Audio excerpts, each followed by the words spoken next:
এই যে এইটার মাধ্যমে সমুদ্রের পানি আনা হচ্ছে।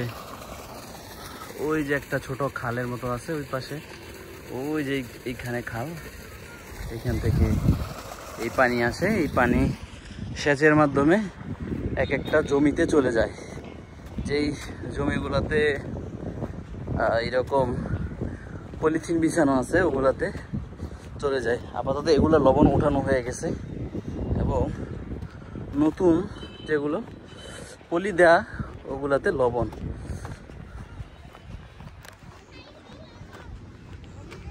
এটা হচ্ছে কক্সবাজারের মহেশখালী লবণ চাষ কেন্দ্র। এখানে লবণ চাষ করা হয়। যেমন